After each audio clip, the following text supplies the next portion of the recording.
హస్తినలో special status heat పెరిగిపోతోంది. KVP private member bill మరోసారి రాజ్యసభ ముందుకు రానుండడం ఉత్కంఠ రేపుతోంది. బిల్లుపై కాంగ్రెస్ పార్టీ వ్యూహాలు సిద్ధం చేస్తోంది. ఓటింగ్ కోసం పట్టుబట్టి సభను స్తంభింపజేసే యోచనలో ఉంది.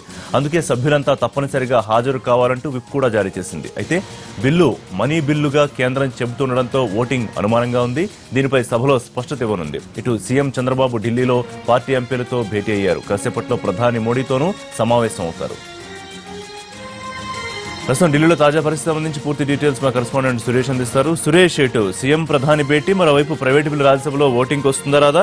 టీడీపీ ఎంపీలు ప్రధాని భేటీతో మొత్తం అక్కడ హీట్ వాతావరణం ఏంటి తాజా పరిస్థితి?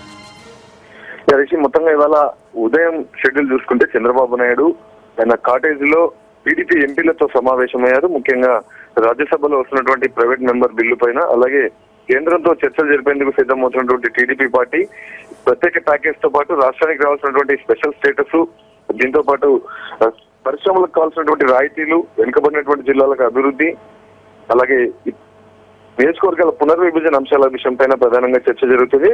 ఏపీకి ఇప్పటి వరకు ఇచ్చినటువంటి నిధులను ప్రధానంగా వైట్ పేపర్ రూపంలో కేంద్రానికి ఇచ్చే దిశగా, దాంతోపాటు రాష్ట్రానికి కావాల్సినటువంటి నిధులు ఇమీడియట్ గా విడుదల చేసే అంశం పైన ప్రధానంగా టీడీపీ చంద్రబాబు నాయుడు చర్చలు చేస్తున్నట్టుగా తెలుస్తుంది. మరి కాసేపట్లో ప్రకాష్ జావడేకర్ తో కలవబోతున్నారు. 11 గంటలకు ప్రధానమంత్రి నరేంద్ర మోడీతో కృష్ణా పుష్కరాలకు ఆహ్వానిస్తూ ఏపీ స్పెషల్ స్టేటస్ విషయం పైన ప్రధానంగా ఇరువురు మధ్యన చర్చలు జరిపే దిశగా టీడీపీ చంద్రబాబు నాయుడు ప్రయత్నాలు చేస్తున్నారు. 12:20 టీడీపీ ఎంపీలు కూడా ప్రధానమంత్రి నరేంద్ర మోడీతో ప్రత్యేకంగా సమావేశం కాబోతున్నారు. మరోవైపు రాజ్యసభలో కమలం పార్టీ, కేంద్రంలో ఉన్నటువంటి బీజేపీ సర్కారు ప్రస్తుతం కాంగ్రెస్ పార్టీకి సంబంధించిన ఎంపీ కేవీపీ రామచంద్రరావు తీసుకొచ్చిన ప్రైవేట్ మెంబర్ బిల్లు విషయం పైన ప్రధానంగా దాన్ని పూర్తిగా మనీ బిల్లుగా మార్చేటువంటి ప్రయత్నాలు జరుగుతున్నాయి. దాని విషయం పైన కాంగ్రెస్ పార్టీ కూడా ఇప్పటికే విప్పు జారీ చేసినటువంటి పరిస్థితి.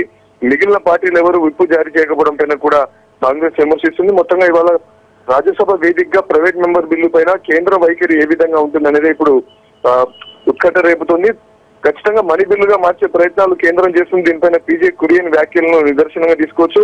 3 రోజుల కిందట కురియన్ చేసినటువంటి వ్యాఖ్యలు చూసుకుంటే ఇది సభ్యులకు సంబంధించినటువంటి హక్కు కాదు, బిల్లు సభ ముందుకు వచ్చింది కాబట్టి సభ ప్రాపర్టీ, దీనిపైన సభ తీసుకున్నటువంటి నిర్ణయానికి కట్టుబడి ఉండాల్సిందని చెప్పి కురియన్ చెప్పారు. దీన్ని బట్టి చూస్తే కేంద్రం ఖచ్చితంగా దీన్ని మనీ బిల్లుగా మారుస్తుందా లేదనే విషయం పైన చూసుకుంటే మనీ బిల్లుగా మార్చేటువంటి అవకాశాలే ఎక్కువగా ఉండడంతో కాంగ్రెస్ పార్టీ ఆందోళనకు కూడా సిద్ధమవుతున్నటువంటి పరిస్థితి. ఓటింగ్ జరగకుండా కేంద్ర సర్కార్ ప్రయత్నాలు చేస్తుంది. లోక్సభకు ఈ బిల్లును తీసుకెళ్లే దిశగా ప్రయత్నాలు ఉన్నట్టుగానే కనబడుతున్నాయి. అందుకనే కాంగ్రెస్ పార్టీ విప్పు జారీ చేసి రాజ్యసభ వేదికగా ఈ బిల్లును ఓటింగ్ కు పట్టుబట్టేటువంటి అవకాశాలు కనబడుతున్నాయి. ప్రస్తుతం అయితే స్పెషల్ స్టేటస్ విషయం పైన మరొకసారి వైఎస్ఆర్ కాంగ్రెస్ పార్టీ ఎంపీలు గాంధీ విగ్రహం ఎదుట ధర్నా చేసేందుకు కూడా సిద్ధమవుతున్నటువంటి పరిస్థితి.